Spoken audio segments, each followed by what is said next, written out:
Hey Poopy, how you doing? Hey Poopy, how you doing? I'm just, trying to find a place with like-minded people to talk about like-minded things about me, about poop and stuff. Hey Poopy, how you doing? Hey Poopy, how you doing? Oh man, what's this right here? Is this a podcast about poop? And now, the Hey Poopy Podcast with Dave and Ellen. Hey. Hey, everybody. We're back. It's dump day. It's dump day. This is episode 54. 54. No, 54. You're right. It's 54. Yeah. But it'll always be number 2 to us. Yes. Near and dear. Yes. And we have a great special guest via telephone. Yes. This is our second telephone guest. This is Jesse from Have a Great Shit, the best bathroom book. Hey guys, how are you doing? Great. Thanks for coming on the show. Awesome. Yeah, thanks for the invite. Absolutely. Yeah. Jesse's all the way in San Diego, so he's 3,000 miles away. But thanks to modern technology, we could talk about poo.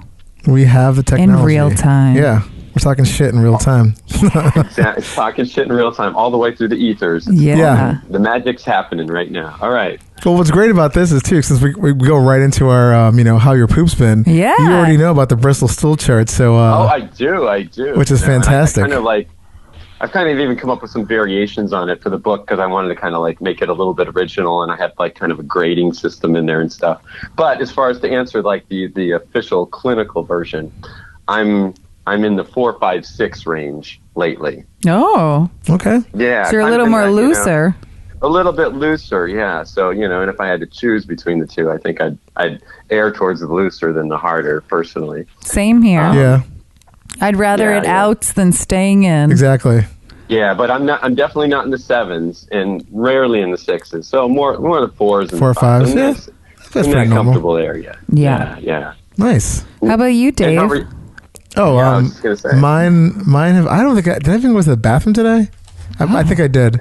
I think I had a 5 today. Oh. God, I can't even remember. My normal 3 times a day is not really happening. So, Yeah. 1. And Did you run today? No, I did work out today. And I took my Pure for Men yesterday. You usually poo around your runs. Yeah. But again, I've been eating later in the day, so I think that's probably what it is. But yeah, I had a 5-ish, a small 5. Oh. Yeah, nothing to really write home about, but Now, do you guys have a normal calendar where you can for a pretty set schedule of pooping where you're gonna nail it usually around the same time every day, or is it all over the place, skip days? What's it like for you guys?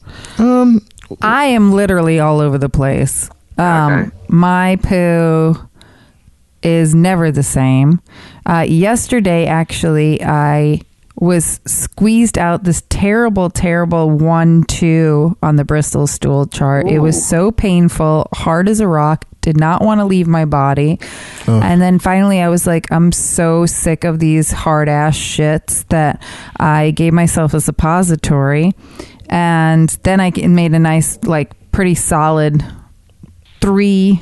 But recently, I've been drinking tons of water, eating tons of fiber, and my poos have been so dried out, 1-2s. It's terrible. I feel like I'm going to rip myself a new asshole. Oh, that's the worst. Wow. It's got shards. The worst. And I pooed today, but it was also the same thing. It was just barely 2s, these little nugget 2s popping out. I feel like my cats are shitting bigger than me. It's terrible. So I don't know. And I take probiotics. I eat dates, fiber, vegetables. Last night I made this 10 veggie soup that has it should have enough fiber in it that a normal person ate this. They'd be probably never leaving the toilet. Wow. So yeah, I'm a mess. I'm sorry. Oh wow. Well, sorry to hear that. Yeah. Well, hopefully, maybe you guys probably know more after having done this podcast than I do, to be honest with you.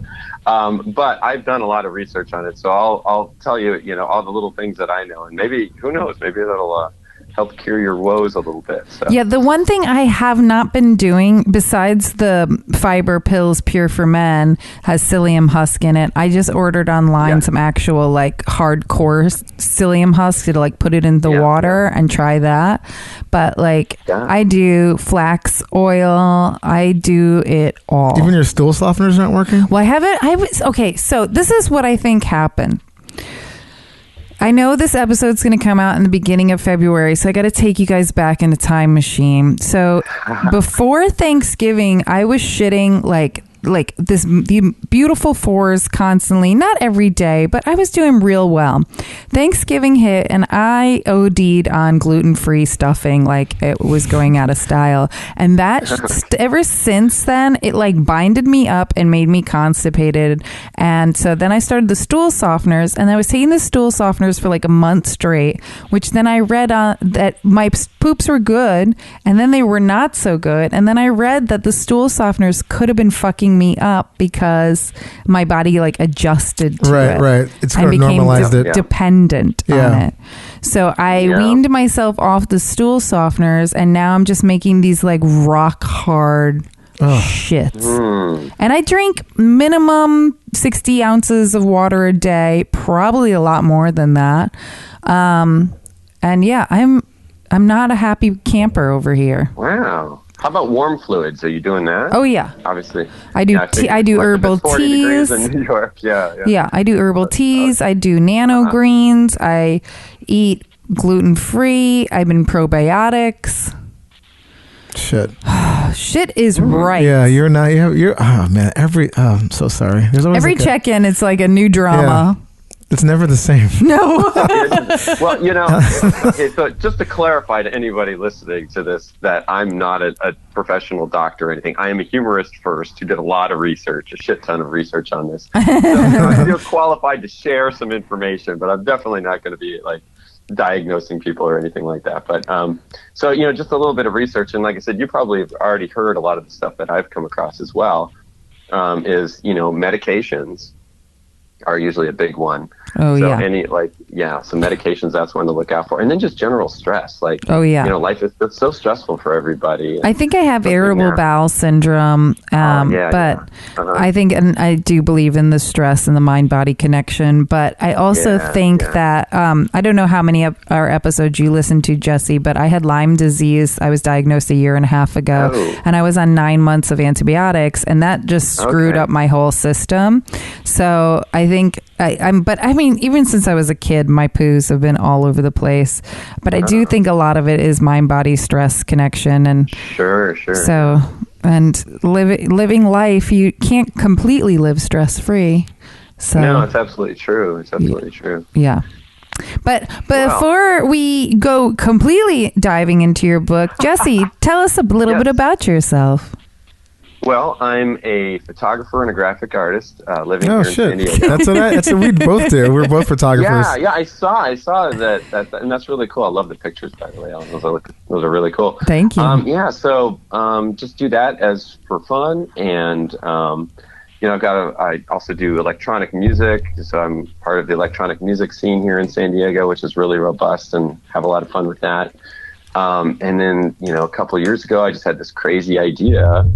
The origin story for this book is that I was watching Jim Jeffries. Oh yeah, I saw that in your book. Yeah. He's got this great comedy special, Freedom, that came out a couple of years ago, and he's teaching. He's in that segment. He's teaching his son Hank how to shit, and it's a really, really funny number that he goes through, and he's just talking about all this stuff. And at that same moment, my dad had given me this little book called Thich Nhat Hanh's he's this Zen guru. He had this little book called How to Sit, and on the front of it, there's a little picture of a chair. So how to sit, and then the first, the working title of the book was How to Shit.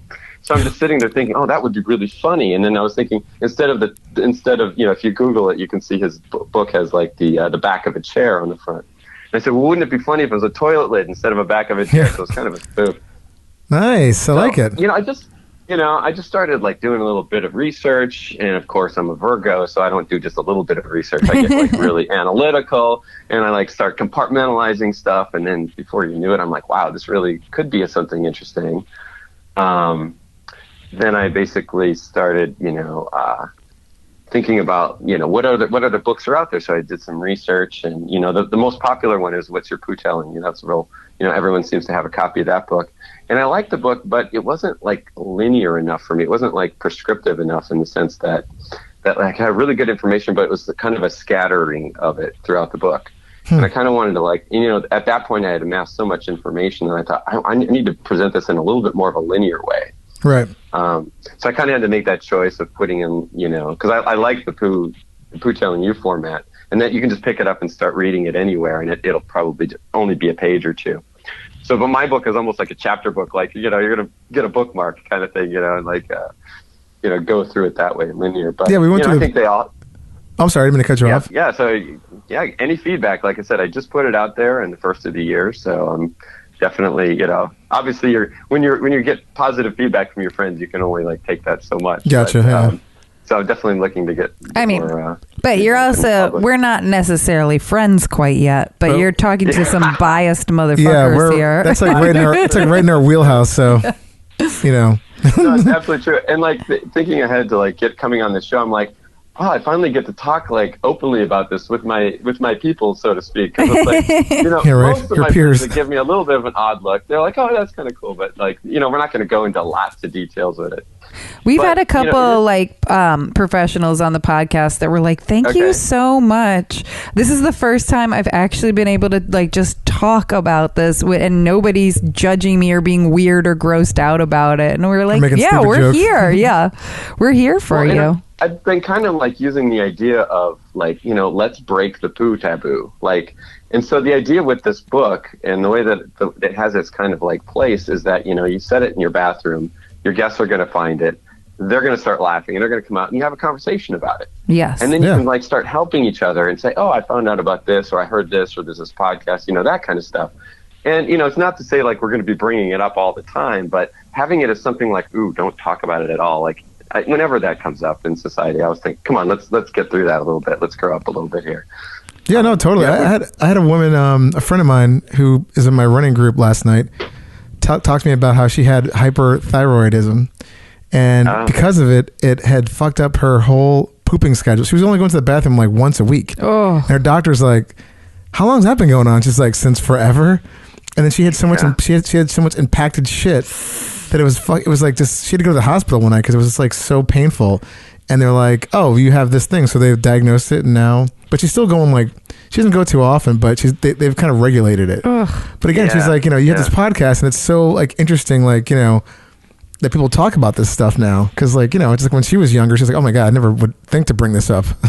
But there's a lot of health issues in your gut and your poo, and people, I get that some people are grossed out about it. That's fine. But people should be able to talk about it, because if you are having health issues from hemorrhoids to whatever, like, people need a place to be able to talk or research or figure out to be healthy. Yeah, absolutely. And when it comes to gut health and stools, like, kind of like I mentioned in the beginning of the book, it's like I just found out pretty early on that this is actually a really good indicator of your overall physical and mental well-being. Like, if you've got problems in any of those areas, it's very possible that they're going to show up. Oh yeah. After you do your business. So it's like, having some understanding of how, the results that you're producing, so to speak, is good to know. And then that's why, like, if it's more of an open dialogue, you can you don't have to say it around the dinner table or something. But but it's also, like you said, breaking the taboo of it, because I think most people just don't want to talk about that kind of thing because it's so gross. But also, people don't realize, and you wrote this in your book, that 60 to 80% of your immune system is in your gut. And so to have your gut be a healthy place, your immune system is going to be a good place. And as I've learned with all the Lyme disease bullshit that I've been through, like, we need to be treating our bodies with keeping our immune system up all the time, instead of like this Western way of like only taking care of ourselves when we're sick. Yeah. Like, we should take care of ourselves all the time so we don't get sick. It's like reactive versus proactive. And that's kind of why in the book, I humorously put together a grading system for your poop. So you have something to actually aim for. You're aiming for this type of consistency, and that way you're actually thinking about it. You don't just flush and turn away and go, oh, that was a bummer, or that was a bummer. You're actually thinking, okay, how can I change this? Yeah, And one most of the people things in your book that I never heard of is the crossing the one leg over the other. Yeah, I marked that. What do you call it? Highlighted that as the well. samurai, Yeah. okay. Yeah, the samurai. I've never even heard of that before. Like I've heard of this like stools, like squatty potty and stuff, but Yep. and leaning forward, but the crossing the leg, I've never. How did you find out about that? That was just all of this was just in research, and then with talking with people, and then like at the very end of the book, when the project was towards completion, I talked to some doctors about it and said, am I on point here? I don't want to release it, but yeah. So basically, a lot of it was just in research. So I also tried that maneuver. I didn't really find any difference, to be honest with you, but it did come up in some of my research. So I would never be able to do that position. I could not. No. I can barely cross my legs, so that would be horrible for me. I tried it actually yesterday during all my suppository stuff. I was like, let me try this new position. And I was like, nope, not much different. Yeah. That's yeah. funny. And you always hear interesting stuff. Like, well, when you sent me your list of questions, and it was like, sit up or standing up or sitting down to wipe your butt. I'm like, I hadn't even thought of that. Like, well, neither did we. Neither did we Yeah, until a more recent guest. But then also we've learned that actually standing up is better for you hemorrhoid wise. yeah, okay. I mean, it doesn't. It's so counterintuitive, but Yeah. it had just started from a guest we had talking about like these crazy people that wipe standing up, and then we learned from a doctor that actually it's kind of like the better way to take care of yourself after you poop. Yeah. Which is so. Well, the first thing that came to mind for me is that unless you have warm water and soap after that, you're going to be cruising through the day with a crusty crack. There's Yeah, no way yeah. about it. We call it the whoopie pie. Yeah, the whoopie pies. I call it the crusty crack because it's like, no, this ain't happening. Yeah. Yeah, I need. I'm not totally 100. I'm not sold on that position yet.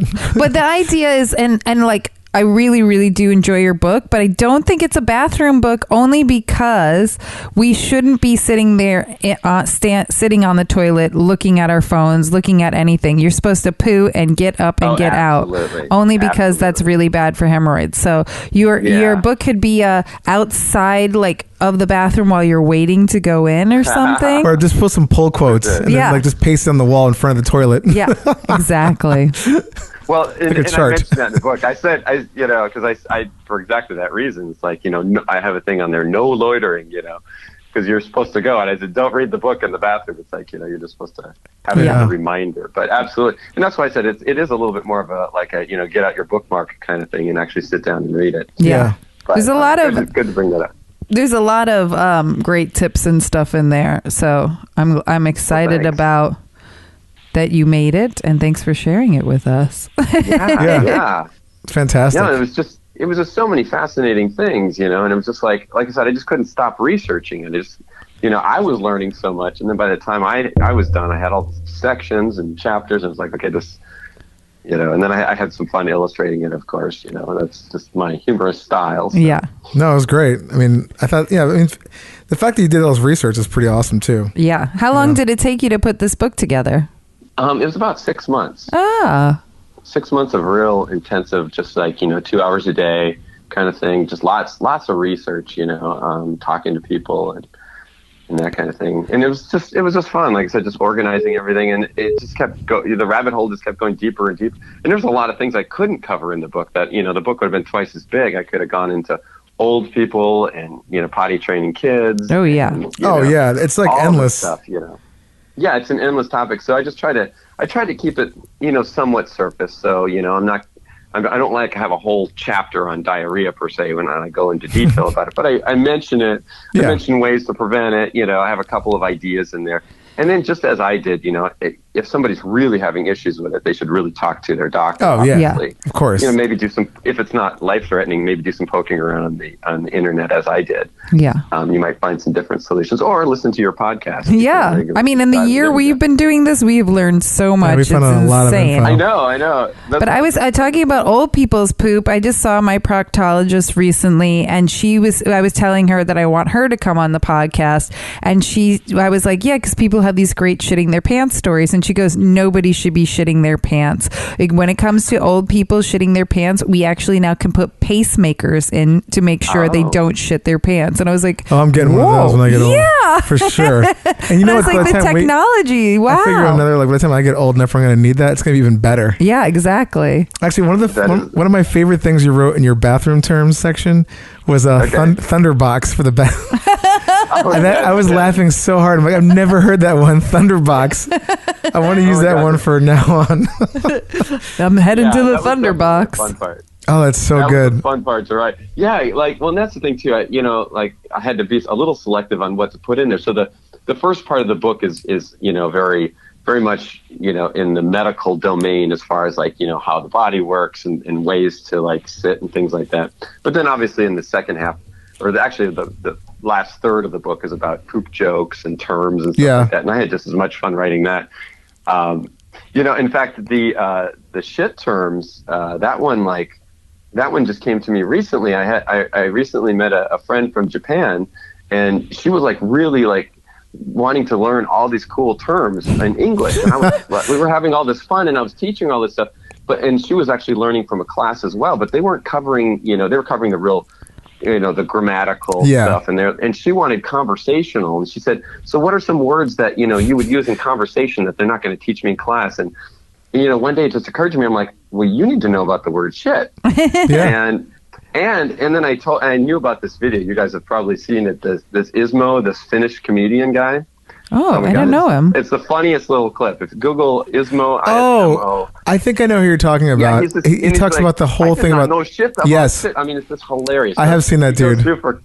He goes through for a couple minutes. So I had her watch that, and then I was thinking, I'm like, wow, I need to like add something like that to the book. So then I originally looked at what he said, right, and he's got like 12 or 15 of the common ones. But boy, when I started researching it, I came up with like 40 or something like that. I have 51.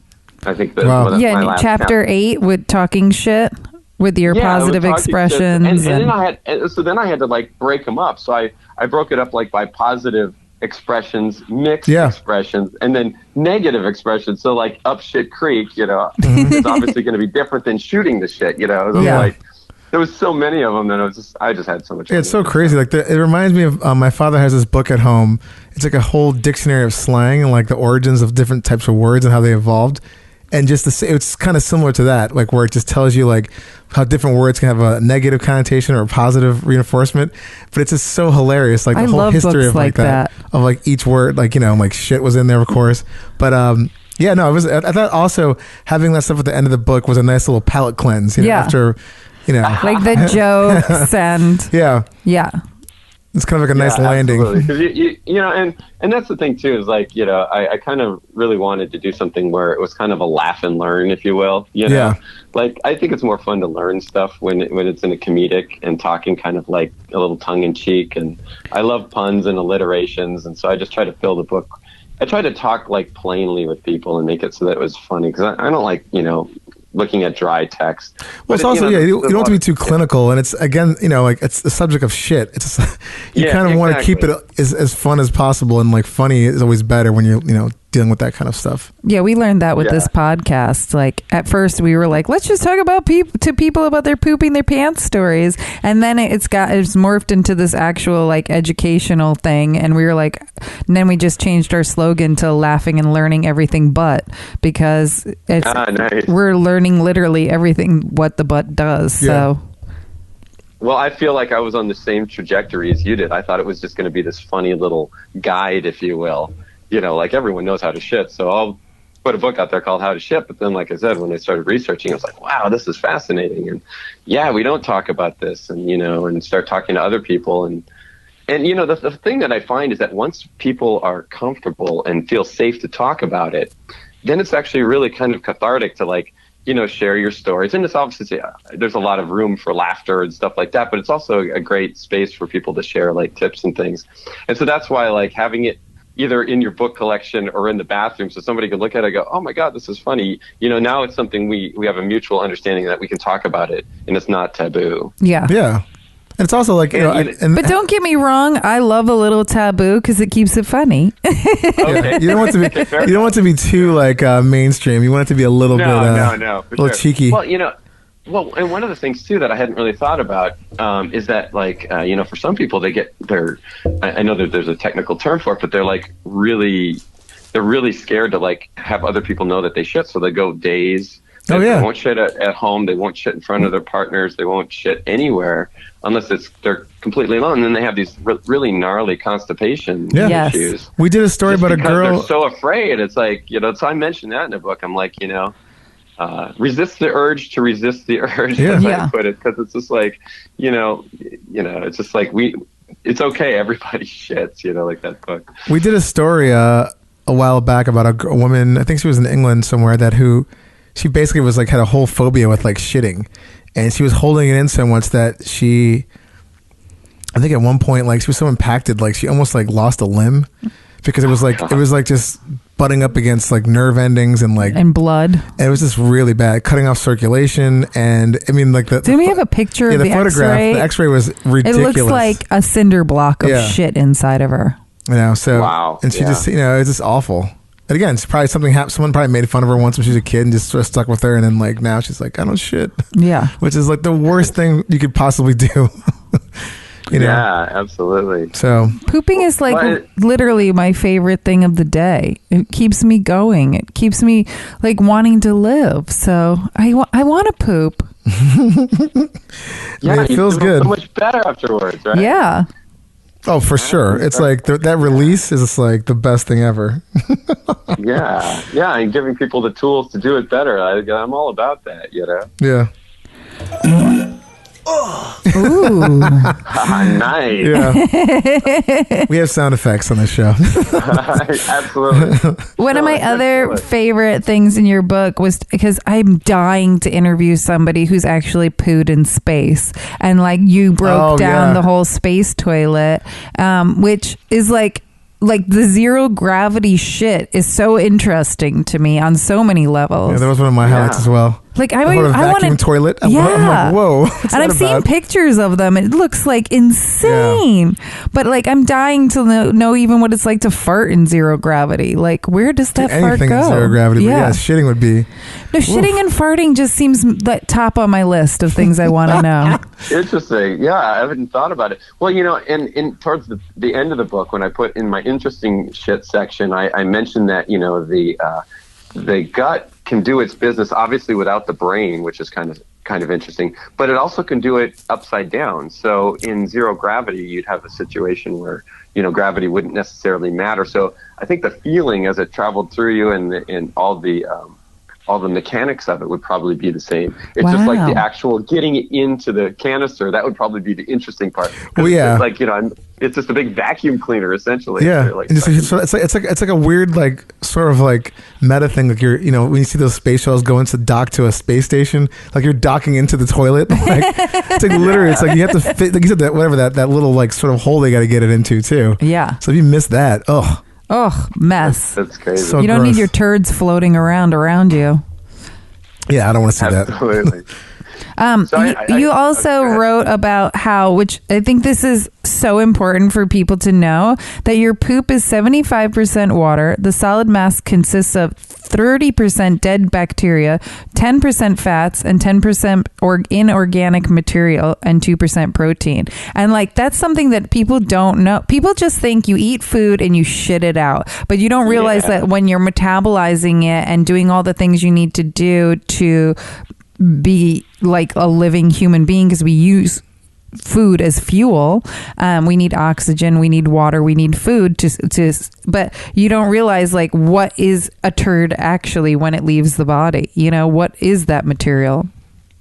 Yeah, and how it gets its color and obviously the shape and everything like that. Yeah, no, it's really it's fascinating that way. Yeah, the human body is pretty amazing. Just sort of strips away all the nutrients, deposits it where it needs to go, keeps us going, keeps us alive, and then like just ejects the waste. Yeah. It's kind of incredible. Well, and it's such a vital part of living too. Like if like I said, not only if you don't do it, you've got problems, but like the result that you get is so indicative of so many things. Like stress causes certain types. If you're eating the wrong foods, if you have sensitivities. I liked the blue one you said, because it was so funny. There's a comedian named Kurt Braunohler who had made this short. Well, he was part of this short film, and he was playing a cop somewhere taking a dump, and he looked back, and the turd was like this like shimmery blue. And it just started this whole short film about like, what the fuck is that? It was just when I read that in your book, that's immediately what I thought. I started laughing my ass off. So that's funny. For sure. Yeah, I mean, if I saw blue shit, I'd be like, okay, I can go to the doctor immediately. Yeah, what Right the now. fuck did I eat? If I didn't have any blue foods. Yeah, no, it's true. Those are pretty much the only symptoms. It's like either blue foods or you're a Smurf.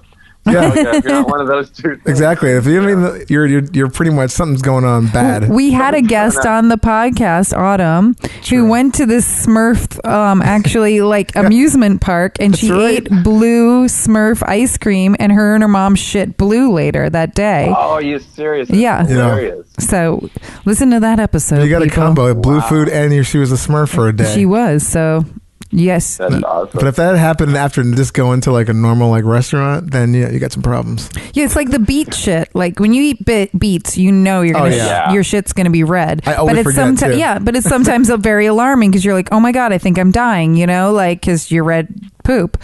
But yeah, then you realize, oh yeah, it was the beets. The beets dye everything. My boyfriend actually recently, my boyfriend's been on this podcast. He's mortified that I even have this podcast. He thinks me and Dave are crazy. But he actually turned to me the other day and was like, okay, I need to ask you a question because you're going to know the answer. And I was like, okay. And he's like, why is it whenever I eat seafood, the next day my poop is really black? And I was like, it's probably iron because too much iron, it will make your poop black, and seafood has a lot of iron in it. And he was like, oh. And I was like, isn't it good, honey, that I'm doing this podcast and learning all these facts so I can tell you you're not dying? Well, like I said, you're helping breaking the poo taboo, so that's cool. Exactly. And now we know. But it's still, it's still a squeamish thing. I was thinking just today, isn't it funny how we celebrate with such degree, like the food going in, but we like have no comment about the food going out? Yeah. Oh yeah. It's so funny that way. Like there's such ceremony. We love going out and eating with friends, and it's like, I was just thinking, like, that is kind of a strange, like, I can think of it in another universe, like, you would eat in private because that's disgusting, putting food in your mouth and chewing it and all this and that. So it's just, but I get it. I think the reason that we're so repulsed by it is obviously that, I mentioned this in the book, it's nature's way of telling us don't eat it. Yes. Because it stinks so bad. So that's really why otherwise I don't think we would have much issue with it if it didn't, like, repulse us so that we'd stay away from it. That's biology. Yeah, no matter what language, culture you live in, it's just but people know it's not only that does it stink, but it can breed bacteria that can make you sick. So yes, we should be staying away from it physically. Yeah. And Dave and I, we've been doing this podcast for a year now. We prefer not to get photos of people's poo. However, we love talking about it. So it's totally okay. Yeah. I'll talk about it. I don't want to see it. Yeah. I don't want to touch it. I don't want to see it, but I want to hear all your stories. I'm right there with you. I mean, I had a hard time when I was first living with my 85-pound pit bull, picking up her shits in the street with a fucking baggie, and she shits twice as big as me. So no, thank you. I'll stick to my cat turds. That's easier. Cat turds are so much easier because they're dried out, the smell has gone away, and you just scoop it with a scooper. Oh, dog shits are the worst.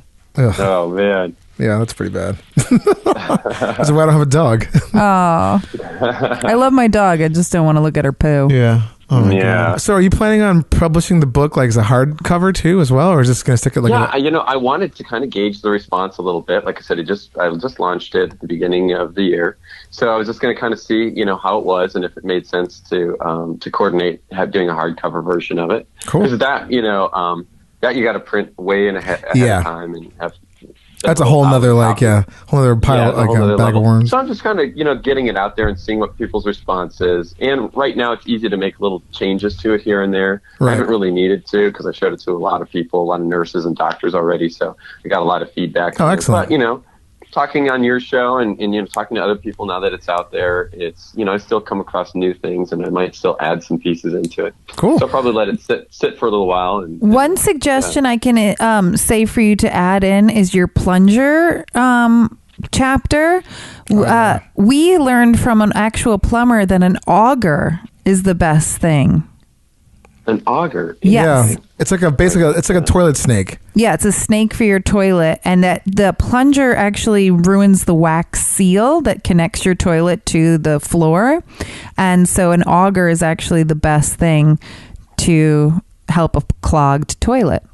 So I would look into augers and do your research on them. I bought recently an auger, tried to use it and broke it, and ended up having to run out to get a plunger. So I need to do a video tutorial with my plumber on how to actually use one because I failed miserably at it. It's funny because I didn't think we had one. I found one in my little utility closet here. Really? But I got it for the bathtub drain.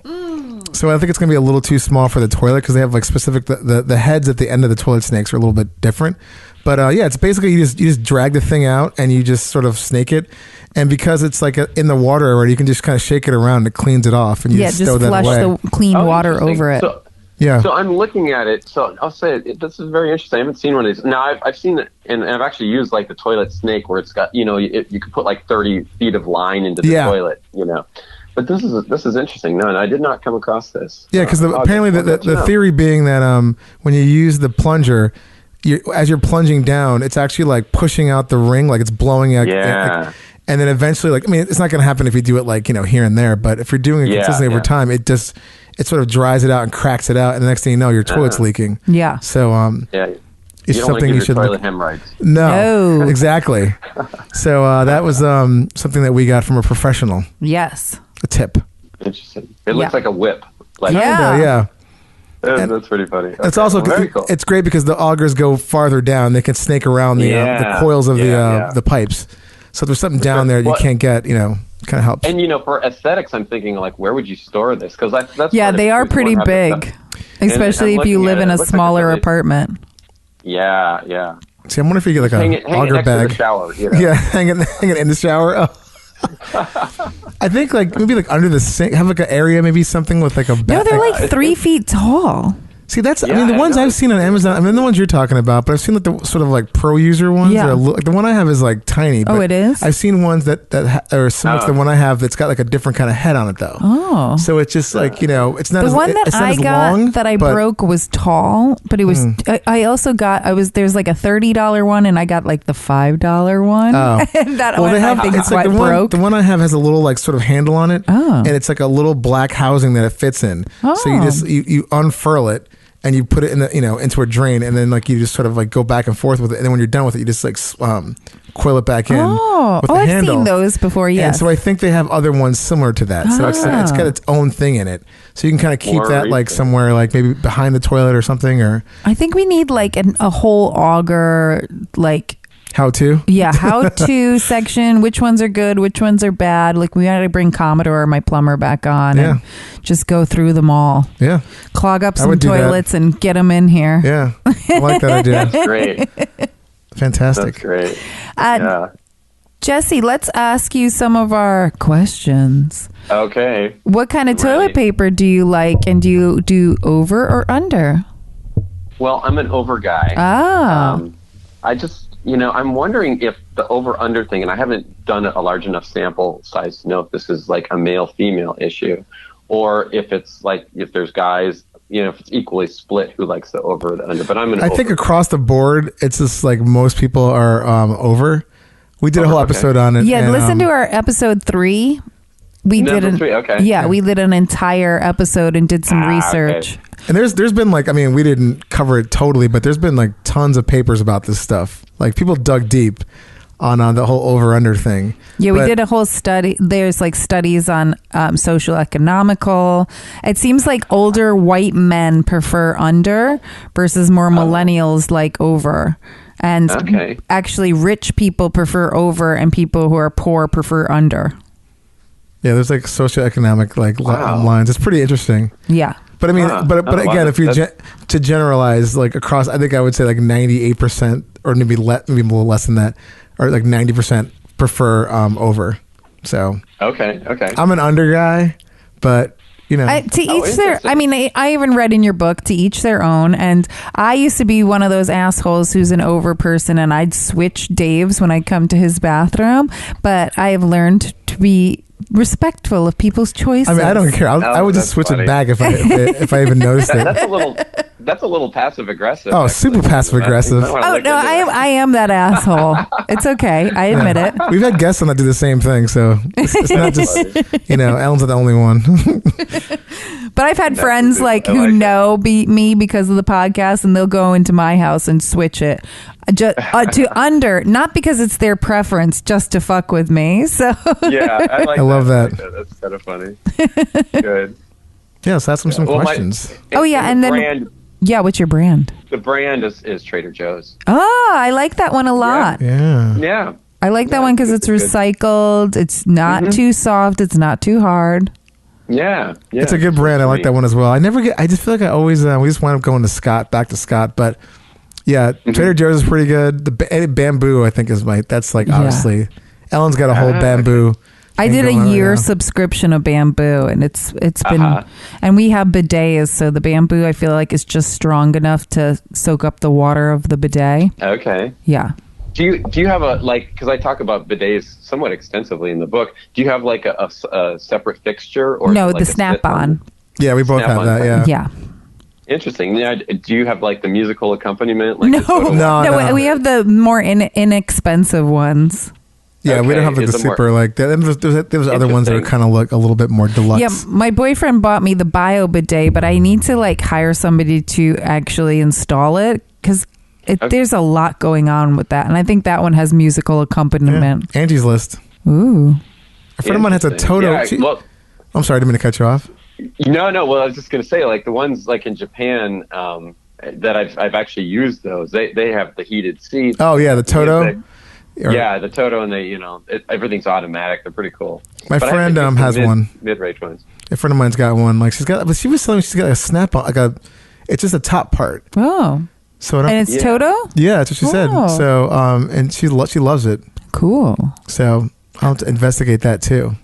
Yeah, there's so many versions out there, but there's so many versions, and there's ones that you can even find on Amazon for $30. It's so cheap that it's at this point it's people, nobody should be dry wiping. Get your fucking bidet on. And they even have ones that don't require any kind of snap-on capability. It's just it's you fill up with water. I think it's battery operated. A trowel. Oh yeah, those battery ones. Yeah, so it's got a little bit of force to it, but it's not you're not attaching it to anything. So you can travel with it. You can just take it wherever you're going. It's pretty phenomenal. I haven't actually tried this out yet, so I don't know what it's like, the pressure's like, but it's something worth looking into. Jesse, I'm assuming you have a bidet? I do not actually. I've tried them all. In fact, I was recently in South America, and so I was playing with they had a bum gun, so I was able to try that. I hadn't used the bum gun before. That was fairly messy, and because having it on the fixture and kind of knowing where the water was going to go was a little bit more accurate. Even though some of those fixtures, you'd turn it on and it'd be hitting the ceiling practically. Oh, jeez. Okay, this is just craziness. Wow. But so that the standalone fixture was kind of was good enough. But I'm in a small bathroom, so it didn't have I wasn't going to put in the a separate fixture. And I've used the one that like the washlet ones, and I just wasn't motivated enough to actually go out and get that and install it on there. But what I do after every number two is I just hop in the shower. The shower's right there, and then I just do my business right there. Just wash up and go. You're lucky. And I find that it's super fast and easy for me. I just I started doing it about 4 or 5 years ago. Huh. Yeah, and before then I was just dry wiping, and then you go through the day in those oils, and maybe my skin is more sensitive. It's just terrible. I was getting rash every now and then. It's just this is awful. Yeah. And then I just did it once, and I can't remember what got me to think about doing it. Just a little bit of soap and warm water, and it was wow. And that's the one thing I don't think the washlets have the warm water, and that's why when you use warm water and soap, oh my God, it's just so nice. And it takes 1 second. And there's been times, sometimes when I'm out in public and I have a little squirt bottle bidet, and that's just the cold water. It takes 3 or 4 times as long to get it clean as when you use warm water. Yeah. So that's why the tub to me is far and away the best one, because I just hop in there it's like, I'm in and out in probably 60 seconds. Oh, okay. Well, I mean, some of the Snap-on bidets actually have a warm water like attachment. Oh, okay. That because you just plug it into your hot water line. Yeah. So you can kind of like sort of set your own experience. Yeah. So if you want like something really warm or cold or not, I mean, mine only has a cold thing, but I'm so used to it now that it doesn't. I find it refreshing, as my wife says. I like it too. Yeah, but you can get ones with warm warm water. I like to shoot back my hot turds with some cold water. Fight it off, hot and cold. I'm like, you just burned my butthole. I'm gonna cool you down. Especially after a spicy food night. Oh God, yeah. Some cold water. Our most important question of the hour or hour and a half, depending on how long we're recording for. If you, Jesse, have to go really bad, Bristol stool chart number 7, and there's no toilet in sight, do you shit in your pants or do you shit on the floor? Floor or pants? Oh, that's what your question was. Okay, I saw that and I'm like, floor or pants? I just had no idea. Floor or pants? I'm going to say pants on that one. Oh, you're a pants person. Yeah. And talking about that, have you ever shit your pants? Not like the full-on, the full Monty thing. I've had sharts. Oh, yes. Yeah. Pretty common. Yeah, I've had sharts. And, I wear boxers, so I'm a little bit more at risk. Oh, yeah. Drippage. Yeah. With the butt huggers, you have a little bit more of a safety cushion there. So, yeah. For sure. I'm taking a slight risk with those, but no, and I'm also fairly wary on farts, especially after I've been sick or something like that. Oh, yeah. Or eating something funny. I'm like, okay. Never trust a fart. No. Never trust a fart. I have recently, as I talked, I did a suppository yesterday, but I've actually done 3 suppositories probably in the past month, and 2 out of the 3 of those suppositories I have sharted after. Wow. Oh. Because I've loosened stuff up, and so I'm like, now I do a suppository, I'm like, I have to question every fart for 24 hours afterwards. Yeah. Oh, yeah.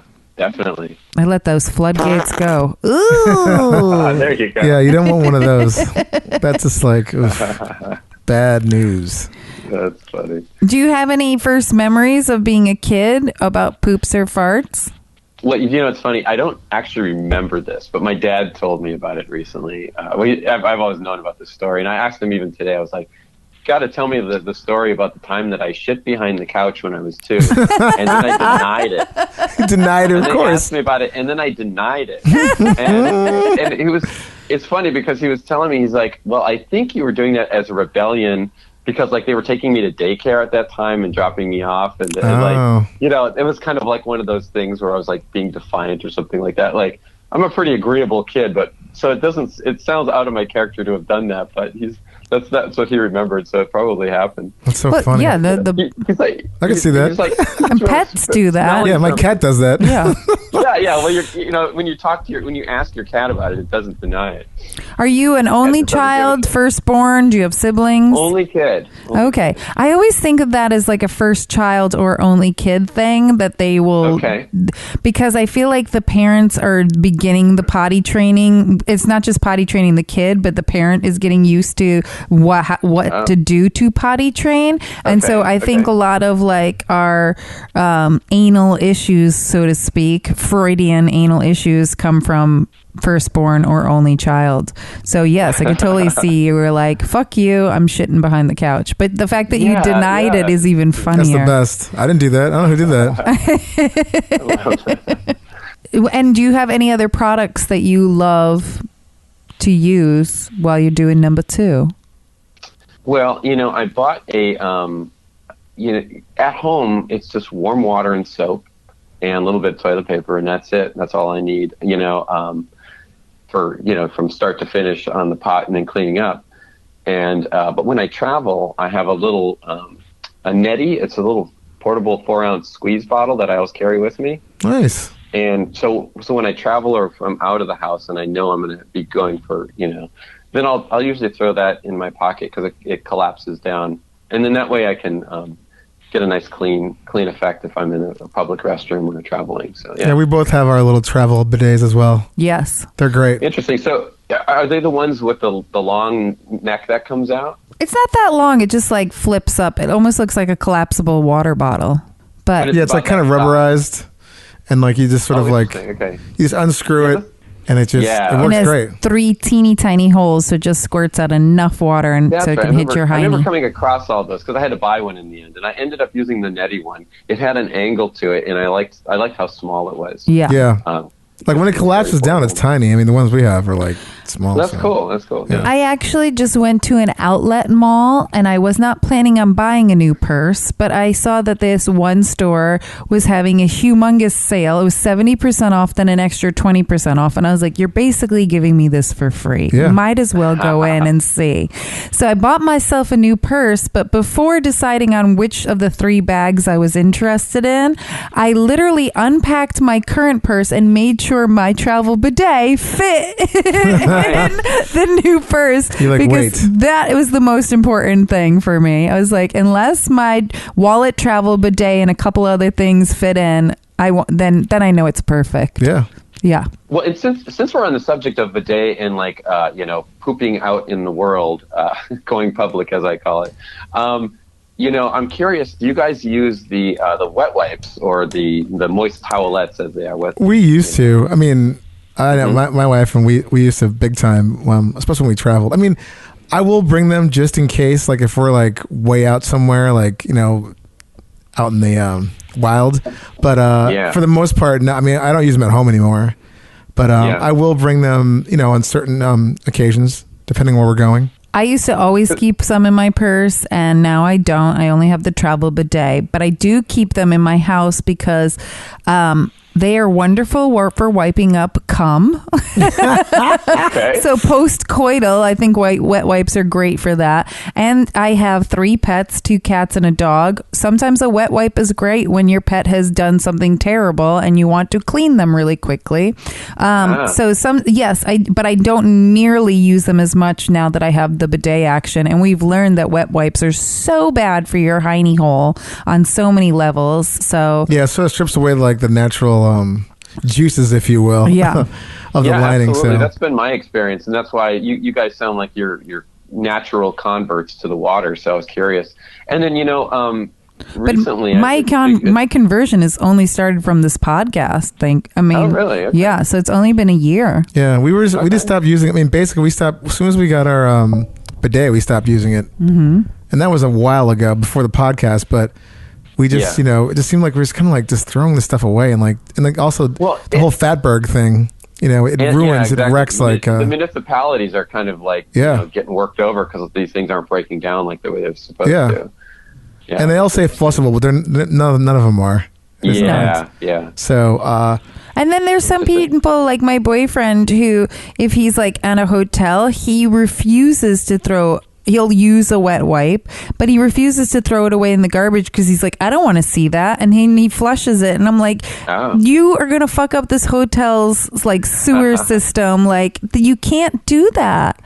Yeah. I mean, as much as I do agree with him on that, I hate looking at it, but I do.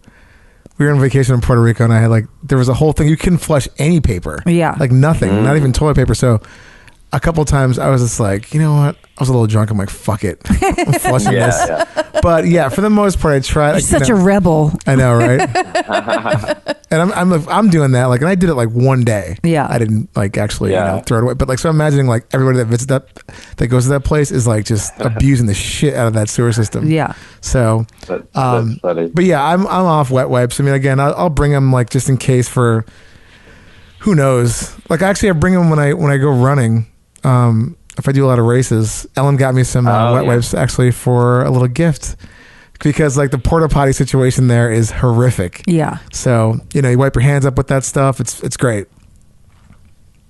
That's pretty funny. Yeah, I know that the runners have horror stories about pooping and running. That's awful. We did a whole episode about that. It's ugh. That's funny.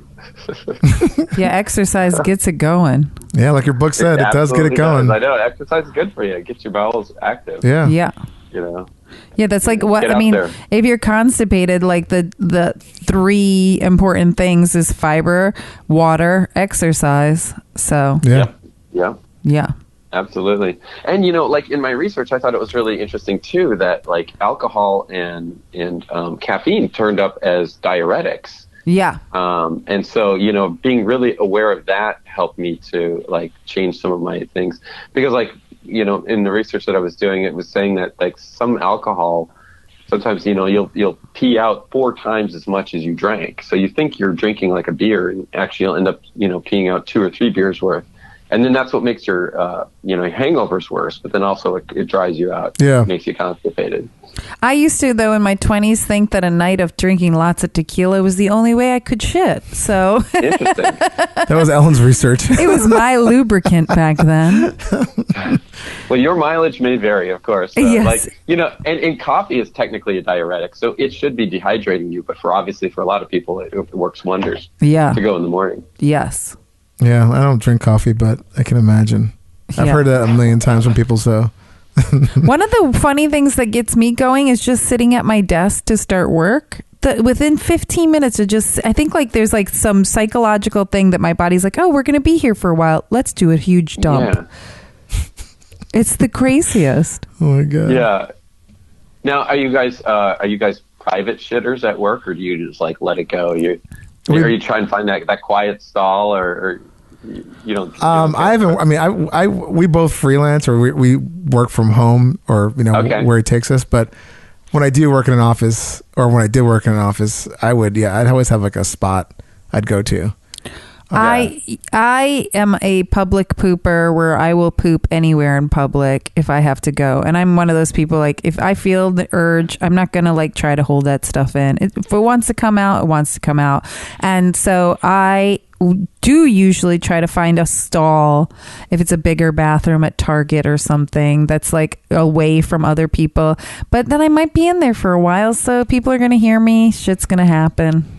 I tend to like try to see if I can hold it in, because I'd rather not. No, don't hold I know. it. I don't like holding it in, but it depends on like the. You know, if I go in the bathroom, I kind of do some investigation. I might be like, well, I'm only like half an hour from home. I could probably hold this baby in, just because I don't know. I mean, I've gotten a lot better, but yeah, I'd rather be at home.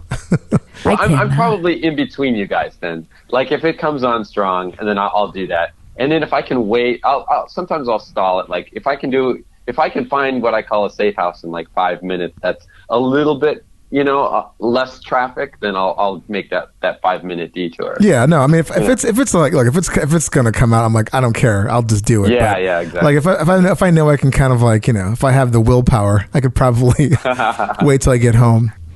I feel like that stuff usually happens to me after I see a movie. Because popcorn. Oh yeah, popcorn. You and popcorn just rips me apart sometimes. So usually I like have like, I got like a good 20 minutes before it's going to come on. So you also had that fact about books and how the smell of libraries make people poop. Yeah, that was a weird one, right? Yeah, and like we were talking about this, I think on the last episode, on how I honestly think there is a smell in large stores, because our guest in our last episode, the episode that came out today, he used to have to shit. He shit his pants every time he went to a Marshall's. Twice at Marshall's. Yeah, and so he said he didn't even have to go, and as soon as he was in a Marshall's, and I was like, whenever I go into a huge chain store like Home Depot, Target, it doesn't matter if it's grocery store or whatever, I usually have to poop, and I was like, I wonder if there's something like pumped through. I think for sure there is, because these like chain stores. I think there is.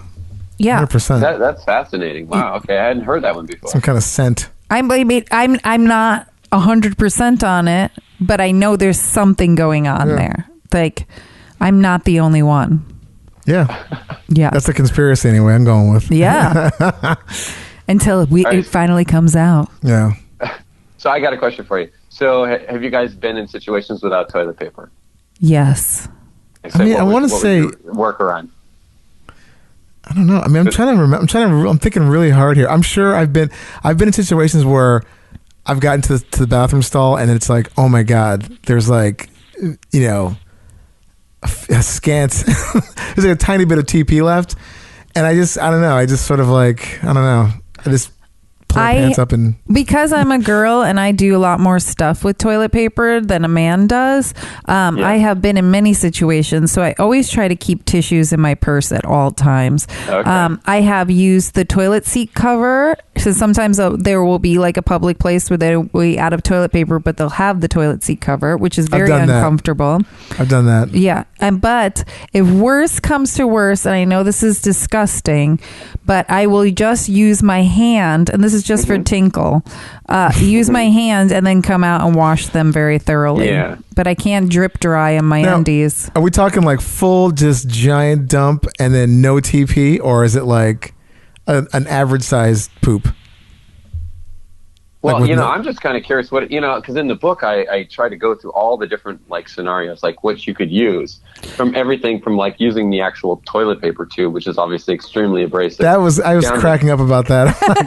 Yeah. When I read that, I was like, no. nah. I'm like, if you can get it wet, do your butthole a favor. At least it'll be a little softer. But so I'm just kind of curious if people had other crazier stories, and then I'm like, in the worst case scenario, use your hand or even your underwear if you're really desperate. I think if it was like serious like DEFCON 4 type of shit and there's no TP, use your underwear, and then I'd just be like, whoever I'm with, or if I'm out and about, I'd be like, I gotta peace out and just go home. Yeah, we know a lot of people who have used their underwear on the podcast. Yeah. We've interviewed a lot of people, like Evil Hate Monkey used his underwear in a porta potty. Now here's another question: if you're the animal that has to use your underwear, which okay, fine, circumstances, you have to use your underwear, and you're in a stall, do you like leave it behind, or do you like just shamefully carry it out into the common space area and dump it in the garbage? Which, I mean, I'd love to think that I would do that, but depending on how much traffic's in there, I might leave it. Thankfully, being a woman, we have those sanitary napkin dispensers. Yeah. So my epic shit my pants story, when I shit in the bikini, I ended up just leaving my underwear in that thing. Oh my God. Woo! That's brutal. I left that behind for somebody else I feel to find. bad. I'm like, if I did that, I think I'd leave some this giant tip for somebody. I'm like, look, I don't know what I have to do karmic wise, but I'm not coming out of this stall. I mean, my epic shit story happened like over 15 years ago. So, but yeah. I think it would have to be like just crazy circumstance for me to use my hand. I mean, what about you, Jesse? Yeah. Uh-huh. What have you used? I know you wrote about the things in the book, but have you come across where you've had to improvise? I think that I used the toilet tube once, and then I was like, I'm not doing that again. Did you unfurl it? Did you sort of? Yeah, I unfurled it. Or did you just like use like just the raw? You just went in with the end. Just one end. Yeah, I tried it once, and like I said, I'm like, that's just a bad plan B, and that's why those come down further on the list. It's like that's why I keep I always keep like Kleenex in the bathroom, facial tissue. Oh yeah, no, we have that. Yeah.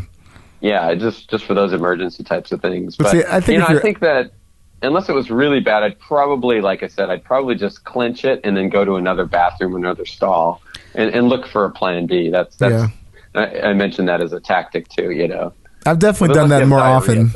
I've done that sort of like, okay, let me zip back up and I'll go back into another one because I can't. That's just like when you see that sort of like that little bit of like tattered piece of TP left on the roll, you're like, not happening. Yeah, and you wrote that in the very beginning of your book. Like, that's the one thing when you walk into the bathroom that you should eyeball the toilet paper before anything else. And it's like such a simple move, but it's a really important one that we have all learned our mistakes from. I mean, I've never in my life. And lock the door, because like sometimes we're just such in a hurry that if you're in like a house, lock the door, and if you're in the public thing, lock the stall. Yeah. I also was thinking about that today because I actually went to the IKEA that I always talk about is one of the worst bathrooms in the world. And I'm like, what is the etiquette that if you are in a stall and you realize that you don't have any toilet paper of like asking somebody next door to give you? I was just going to say that. I've never in my life done that. Like been like, hey, can you spare a square? Like I've only done it when I knew the friend in the stall next to me. I've never done it with a stranger. Yeah, I don't think I can. Really interesting. I don't think I could do that. It would be really, it'd have to be like just a mess. Even if it was a good friend in the stall next to you? Maybe. I like don't Dave's know. line, can you spare a square? Which, by the way, I mean, I love that line, but I'm like, I'm going to need more than a square. I need like multiple squares. Yeah. A plethora of squares, if you will. Yeah, I don't know. I guess if it was someone I knew. If it was you, I would do it. Yeah, of course. Like you were like my wife. But I think like maybe like anybody else, I'd be so mortified, but I guess I'd have to fucking do it. Yeah. Yeah. Excuse me. So I got another question for you guys. Yes. Have you found so this happened to me fairly recently. I started putting it together within the last 5 years. I started putting it together that foods that I was eating was actually causing me like sensitivities or bad gas or bad shits, and like I just never even thought about it. This was well before I thought to write the book. And so I'm curious if you guys ever came across any foods or anything where you like put it together, like Oh yeah. Yeah. For sure. Sometimes it could be like a 1 or 2 day delay, Yeah, I for sure. I mean, for me, like I love spicy, I like hot sauces and spicy food. Okay. And then as I was getting older, like it was like it'd be like a day or two, and then just awfulness. Yeah, but Dave, afterwards. you have it where if you eat certain oils, you're gonna poop. Oh, yeah, I mean, if I get like super like really like greasy like fried foods, like excessively fried, like if I love fried chicken, but if I have too much of it, it's just gonna wreck my stomach. But then popcorn always makes you poop. Popcorn, and it's weird because like I feel like the popcorn I make at home, it's not as bad. When I go out to the movie theater, unless it's like It's like fake butter. Yeah, I mean, I don't put butter on it either. No, but it's that- already that- like they that bake it with weird, that that oil. weird seasoning. Like Yeah. that's what that kind of like a lot of preservatives. Really, I think I'm actually allergic to parabens, which are like it's preserved. So if it's like something like that in food, it definitely fucks with me. So yeah, I have to but for sure fried foods or like greasy fatty foods will like just wreck me. I once was at this bar that had homemade potato chips, and I ate the potato chip, and within 30 minutes I farted out a smell that smelled exactly like the homemade potato chip. It was like it went through me, and I was with a friend and I was like, do you smell that? And she was like, you just farted and it smells like the potato. And I was like, I know, how does that happen? Oh, It's kale. like That's like the burger that sits on the shelf and it's perfectly preserved for like. Oh yeah. It's so It gross. comes right back out. Kale also. Like 2 weeks ago, I made this insanely huge kale salad, and like I guess I didn't massage it as much as I probably should have, but like within an hour, I was just like, "What the fuck?" And it was like just kale bomb came out of me. I'm jealous of that. I wish there were foods because I'm always so constipated. What about you, Jesse? Well, it took the foods that are obvious, like if you eat something spicy and then like an hour or two later you have the shits. Those are easy. But for foods that really take a while to work through the system, it took me years to figure this out. So I love broccoli. Ooh, but broccoli, it turns out that my butt does not like broccoli. Oh shit! and I never put it together. So, and I just get this really, really bad gas eating it. And even if something, I found out recently, even if something was cooked with broccoli, like if I picked the broccoli out, like say if it was a soup, and the soup had broccoli in it, same effect. Wow. So it's just like, and I just never knew that. Like I just thought, oh, this is just one of those days where I have really bad farts. And now having put that together, like I was like, oh, okay. And then this is actually an opportunity to share a funny story. So back when I was batching it, like 10 or 15 years ago, I had like nothing in my refrigerator. I was a terrible cook back then. And I had broccoli, which I ate, because I love my broccoli. When you go to the store, you get broccoli. And then I had one of those boxes of soup, and the flavor was broccoli soup. So I was just like, well, I got to eat tonight. And I was just like, really, really like, okay, fine, I'll eat. So I made the broccoli, and then I had the broccoli soup, which is just like, about Explosion Broccoli City. 2X. an hour later, I was running out the door because there was a 7-Eleven right behind my house. And I still didn't put it together. So I like ran over there and got a Pepto-Bismol thing and like chugged that thing because it was just like, it was so volatile. It was just like horrible. Oh, wow. But even then, I never put it together like, oh, I have a sensitivity to broccoli. So, but I mean, broccoli and cauliflower makes me fart, but I don't get like any kind of like, mine stomach issues. are bad. Mine are like clear the room kind Oh of thing. shit! Okay. Yeah, I mean, like if I eat broccoli around you, it's because Ooh. if I have cooked broccoli, I could eat a pound of broccoli, nothing happens to me. Raw though, my farts are on fire. Raw broccoli really shreds my stomach as well. That's no bueno for me. I have to have it cooked or broiled or something like that. I love raw broccoli. I actually had an assistant years ago, and he was like, "You need to stop. I can't work around you anymore. Oh my god, you need to stop with the raw broccoli." Yeah, and I was like, "I'm trying to eat healthy." I would have said the same thing. I'm like, go put you in a special box, a special room, or have some like industrial like air cleaner come in, just like a venting system.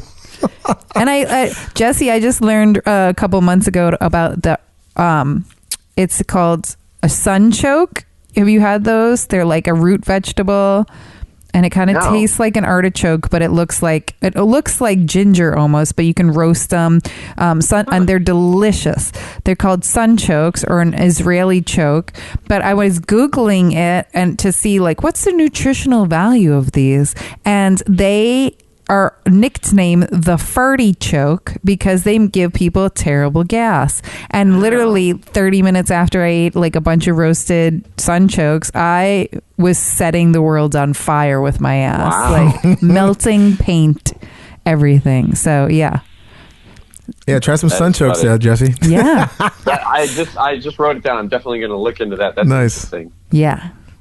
That sounds like a good one to eat around people that you despise, because you get the responses really quick. Exactly. You know, with me and broccoli, sometimes it'll take 24 to 48 before it starts, oh wow, clearing the room. Shit. I have to pee really bad. If you guys can just wait a second. Yeah, no problem. Wait, right before we do Let's Get Shitty, the reason why you contacted us is because this episode's going to come out on February 5th, but 2 days ago was National Poop Day on February 3rd. So if you want to say anything about National Poop Day. Well, National Poop Day is a floating holiday, and the reason it floats is because it follows the Super Bowl. Oh, so it's Super Bowl Sunday. It's the Monday after Super Bowl Sunday. So it's a day that moves around a little bit, but and obviously you're loading up on all that fats and that terrible food that tastes so darn good, but has trouble getting out, and so it's National Poop Day. So that's hilarious. So I released the book on January 1st, and I kind of timed it that way. I figured, I'll just let some people know about it, and so. Yeah, just kind of like get the word out a little bit, and it's kind of a public service announcement. Like, hey, think about your shits a little bit, break the poo taboo kind of thing. Okay, so everybody listening to this episode, it's coming out 2 days after National Poop Day. If you have any crazy stories you want to tell us about your poopy Super Bowl, post-Super Bowl, please email us at heypoopypodcast@gmail.com. We want to hear your stories about your National Poop Day experiences. Yes, we want to know. But great radio voice there, Alan. I like that. Thank you. I'm working on that. So we're going to get into our segment, Let's Get Shitty. Ladies and gentlemen, it's now time for Let's Get Shitty. That time again, where we get to complain. So again, you're our guest. If you would like to go first, Jesse, you don't have to. But if you I'm gonna have one of you guys go first, and it'll probably prompt me to think of something. Do you have one, Dave? I know I do. Yeah, well, I know yours actually, Ellen. Actually, you know what? Ladies first, Ellen. Let's go with you. Okay. Get it off your chest. Yes, I live in New York City and I own a car, and I don't talk about it much because I know it's bougie as fuck. But this morning I got in my car and it was making the craziest noise, like a motorcycle or a muscle car. It was like, and I have a Prius, and those cars are really quiet. And so I drove it straight to the auto body shop to find out that somebody stole my catalytic converter, which is $2,000 to replace. So to ever that fuck faces who stole it, I hope there's a personal hell that's going to rain down on you. And I am really, really, really beyond pissed. Real quick about the catalytic converter. It's kind of apropos. I mean, it's fucking awful. I hope this person it's terrible. Suffers 1,000 awful things to them. But the catalytic converter, I believe, was a car part that like helped your car not smell like a giant fart when it's going around. There's something that it does like. I mean, I could be Nice wrong. connection there. There was something like, if your catalytic converter was having an issue, at least with older cars, it would kind of have this like sort of gassy smell to it, like this sort of like rotten eggish type of smell. It's like a fart protector. Yeah. So supposedly the Prius is made like with platinum. I don't know why. Japanese people are fancy as fuck, and so with their Toto toilets and everything Like a heat else, thing. yeah. And so that it's supposedly really, they can cut it off in 2 minutes and sell it on the black market for $200. So fuck you to whoever stole it. I think I'm gonna put in a like generic version, a non-Toyota version, so they won't be able to steal it. But yeah, it really fucking sucks and set my entire day back, and it was just very frustrating. Well, you'll be back on the road soon. Yeah. Ellen and I talked about this before the show, and she shared that with me. And I also have a Prius, and I'm like thinking, ooh, how do I safeguard my car? Like, or is this a New York thing? And then we were talking about it. It's like, it sounds like it's probably just the same asshole who's like stealing these catalytic converters from the cars. Also, who the fuck found out about that? Like, that's just like a random thing to like know. Like, Well, no, I googled it, Toyota catalytic converter, and it was like the most expensive parts to your car, and I was like, great, there's YouTube videos about this. Man. So it's nuts. I was telling her, it reminds me of the story of like the guy who goes to Las Vegas and then wakes up in a bathtub and his kidneys. Oh yeah, like, completely. Same kind of scenario. For your There has car. to be some kind of aftermarket part you can maybe put a housing over it somehow. Maybe, I don't know. I'll just get the cheaper yeah. aftermarket part that they don't want to steal. Like Yeah. it's going to be like, That's but smart. it just sucks. It's a hassle. Bad. When things break down is frustrating enough, but when you're robbed from, even if it's something that's like you weren't personally robbed, but like parts of you, it just feels shitty. Like when my bike was stolen years ago, it felt shitty. When my purse was stolen, it feels shitty. That's the part that like it's violating. Yeah, no, you know? it is. You're being violated. And then the fact that it's going to cost me money out of my fucking pocket so you can get rich off of it. It's like, fuck you. Well, I'm sorry. Oh my God. Go ahead, Dave. Well, my Let's Get Shitty is somewhat, I guess it's poop related. We probably talked before. Like, I love when you do poopy ones. This is not human shit. It's just like people with their fucking dogs again. Oh, yeah. I had my running group last night, and we were, it was dark. We were running, and because like, New York right now, winter, it's like pitch black outside at like 5 o'clock. But we were running in the park, and I almost, the back of my heel caught like the biggest dog shit and it was like just on the sidewalk. It wasn't even like in the middle of the sidewalk. And I don't understand. It's the worst. Excuse me. If you have a dog, just clean. It's so simple. You get those bags like everywhere. Just go fucking pick up. I just don't get with the whole like, Well, they have those new things for people who are like that want a pet, but it's harder for them to clean up. Like if they're in a wheelchair or something, they have a new thing where it literally is like a bag that hangs off the butt of your dog, so the dog just shits right into the bag. Yeah. Like if you're gonna be a lazy fucker, just do that. Or Like- the old school like the pooper horse scooper. that does. Yes. Like just if you're gonna have a fucking dog, you got to figure out some way to like figure out your cleanup situation. Yeah, being a Because- responsible pet owner, that is included. And I had my glasses on. It was dark, and I'm like, oh my God! Like, thankfully, I didn't like hit the whole thing, but it was huge. Asshole. That's a good one. Those are both good ones. It's just like whatever. And in living in New York too, it's just already crowded and like there's this stuff everywhere. So, people, can we just be better and clean up our dog shit? That's a good call. Well, so I'm gonna toss mine in there. Now mine is gonna sound like minor and maybe even petty, but I'm gonna we like petty. I'm gonna borrow the section in my book called "Don't Be a Shit." Good section.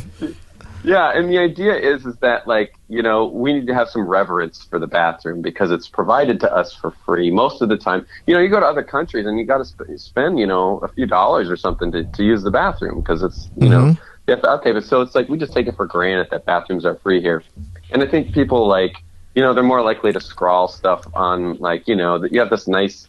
The finish on the stainless steel partitions on the things, and people scrawl like their phone numbers and stuff like that. And so I thought it was maybe it was petty to like put it in the book, but I kind of wanted people to like think about public bathrooms as something, a little bit nicer, like do your part to keep it up and keep it clean, and it's not to say that you have to get on the floor and like scrub the place or anything, but like, try to have some respect for it. And we talk about it all the time. People are fucking animals in this country with bathrooms. Yeah. I mean, if a public bathroom is bad enough, like a porta potty, it's just like a porta potty might as well just, it's like the most abused. It's just completely, it's like anarchy in there. Leave it the way you found it, if not better. Yeah, that's true. Yeah, people are just like just animals. Like, I was at this a gym last night, and I went pee after a girl, and she peed all over the seat. And I'm a hoverer. I don't sit down on public toilet seats even to pee. And I was just like, you fucking asshole! If you're gonna pee all over the seat, clean that up. Like that's just gross. No, because someone else will take care of it. That's the only I wish it would just like eject the piss back on her somehow. That would be so fantastic. Squirt her back. Yeah, I'm like, fuck you. Yeah. Oh my god. Let's fuss those problems away. Yes. Okay, so yeah, we're gonna get to our news section. That's gonna play this little bumper thing, and then we'll get right into it.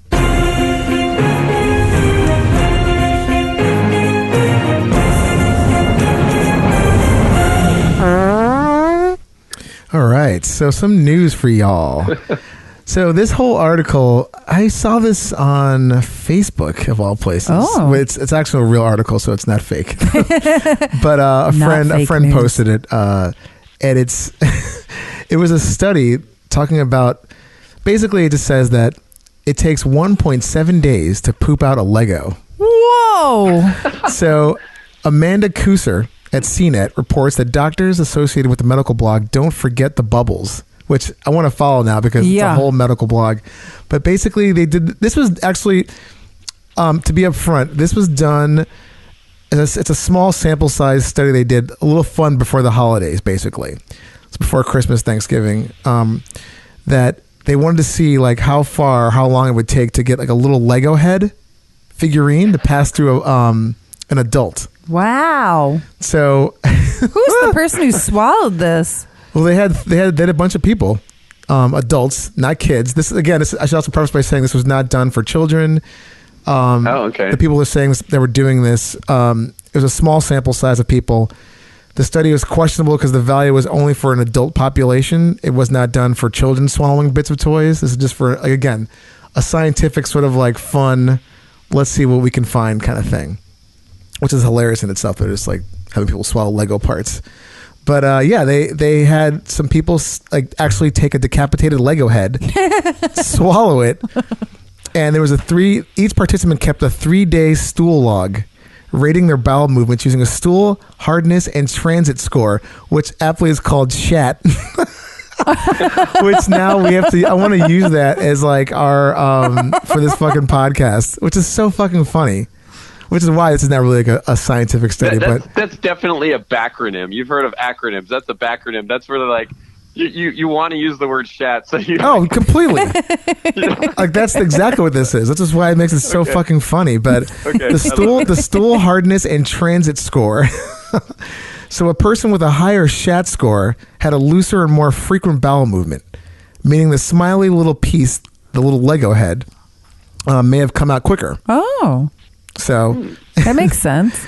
Yeah, again, like after swallowing the Lego noggin, each participant they were responsible for analyzing their own poop and locate the object. So this wasn't, doctors weren't going in there inspecting this stuff. So a variety of techniques were used. Some people used a bag, squashing it, using a tongue depressor and gloves. Chopsticks were used. And as they said, no turd was left unturned. This whole article is just straight up puns, by the way. Brilliant. So then there's another backronym attached to this. So after retrieving the Lego head, said participants calculated their found and retrieved time, fart score, or the number of days it took, or what's calculated to the number of days it took to pass the Lego. Which is so fucking funny. I love that. I wonder the person who did 7 days, like the longest, they were like freaking the fuck out. Well, no, sorry. It was, I'm getting to that. It didn't take any longer than like 1.7 days was like the longest. 1.7 yeah, days. 1.7. Oh, I thought you said 1 to 7 days. No, I'm sorry. 1.7 was the average amount of time it took to pass. So a little under 2 days, you will pass the Lego. And just so you know, this research, quote unquote, appears in the Journal of Pediatrics and Child Health. Wow. Which ironically was not done on any children, but Well, they did put it in there. I mean, it was more of a study too, because people are always trying to like find ways to have their kids not to swallow any tiny plastic things like toys, whatever, chokeable items. So I just thought that was hilarious. But it says, it turns out that most of the participants, it took an average of 1.7 days for the Lego heads to travel through the digestive tract. So interesting. Yeah, well, that's about right. In my research, it was saying it was 24 to 48 hours when it finally reaches the large intestine and it does its drying process, so to speak. So that souns about right. Yeah. For everything, or for as I'm wondering, like general kind of non-digestible, like gum. I bet gum is the same. Well, it's all in the queue. It's not like gum gets a free pass to jump to the front of the line. Yeah. Unless, of course, you have diarrhea, in which case, it all turns to liquid and comes out much faster. But my understanding is it's literally like a queue. And yeah, so maybe some stuff I could see. That's your Shat score. Yeah. yeah, that's interesting. Wow, but the old wives' tale, don't swallow your gum because it'll get stuck exactly. and you'll never. And it's no, you will eventually poop most of that stuff out, unless it's too big. We had a guest on who put a double-ended dildo up there and he could not push it out, so he had to get it surgically removed. So if it's too big to pass, some things just won't pass. Well, also that was going in the bottom part, not the top part. He didn't swallow it. Yeah, he didn't really swallow. He swallowed it a different kind of way. Ironically, there was no apparent correlation between shat and fart scores. And one unfortunate subject, the Lego head did not actually reappear. See, that's the person I want to talk to. Yeah, that's what it says. Now, it doesn't say if maybe they missed it in their investigation, after the fact, or who knows? It could have folded somewhere in the intestines somewhere. Who knows? Those little pockets that build up sometimes. Who the fuck knows? Oh, well, my. And in the small intestine, which is the large one, I think that I'm having that. I think I have that one right. That one has 2,700 square feet. Wow. Right there, just in that organ. Yeah, so you could. So yeah, you could get lost in there. Possibly could just get lost in there. Yeah. That's where I'm not a doctor. And again, physiology, people's, who knows, what, someone's obviously lower, upper, small intestines can be totally different than the next person that's in the study. So oh my God, Dave, we have to do this study.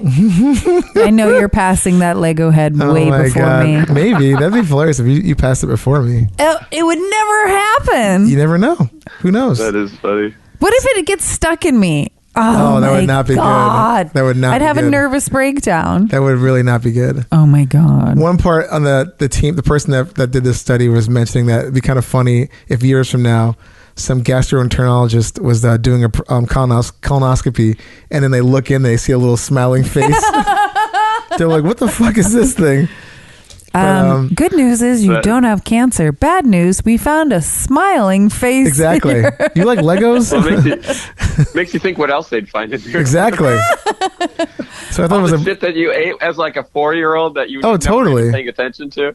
Paper clips and magnets. They were saying too, I've read years ago, way before this podcast, depending on your diet too, if you eat really shitty, it almost puts this sort of shellac against your intestines where you don't have it's almost when people get clogged arteries, it sort of develops this sort of hardness that makes it really hard to digest or take any actually of the parts of your food into your body, because it's almost this weird waxy wall. Ugh.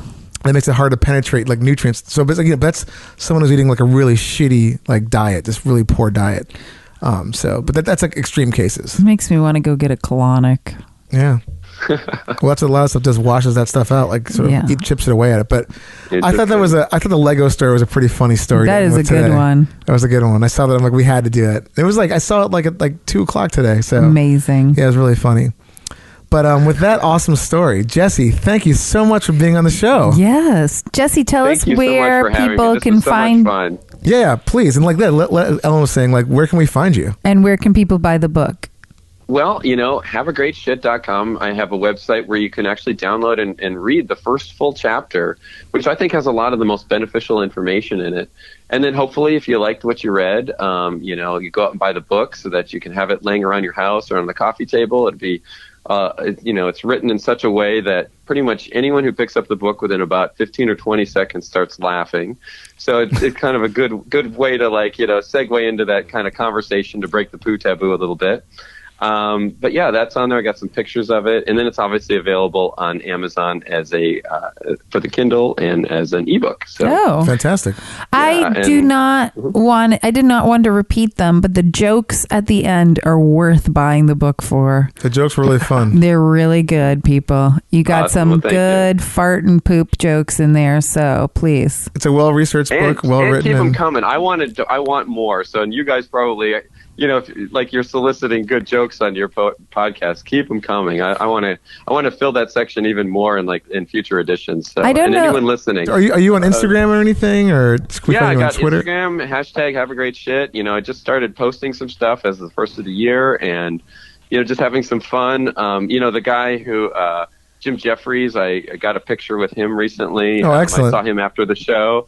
And gave him a copy of the book. I thought, I just got to have a copy of the book. That's so just fun. Posting little fun stuff up there and just having fun with it. And, like I said, it's about kind of getting the conversation started and having a little bit of fun. And I think the world would be a better place if we all had better shits. Yes. Well, we're glad you wrote the book.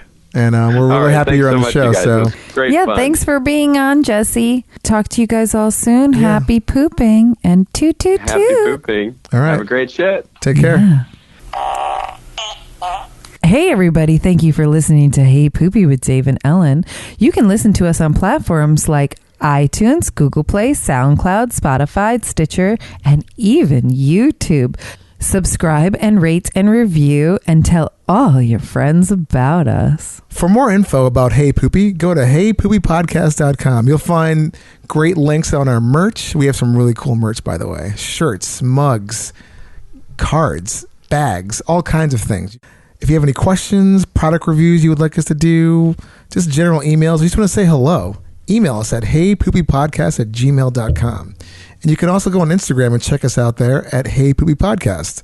You'll see all the fun toilet pics, anything fart and poop related. So if you have any extra submissions you want to show us or things that you think are funny, just let us know and we'll post it for you. Theme song by Jordan Pearlson. Hey Poopy. Oh, that one's gross. Very wet. Oh my God. Okay. Hey Poopy, how you doing? Hey Poopy, how you doing? I'm just, trying to find a place with like-minded people to talk about like-minded things about me, about poop and stuff. Hey Poopy, how you doing? Hey Poopy, how you doing? Oh man, what's this right here? Is this a podcast about poop?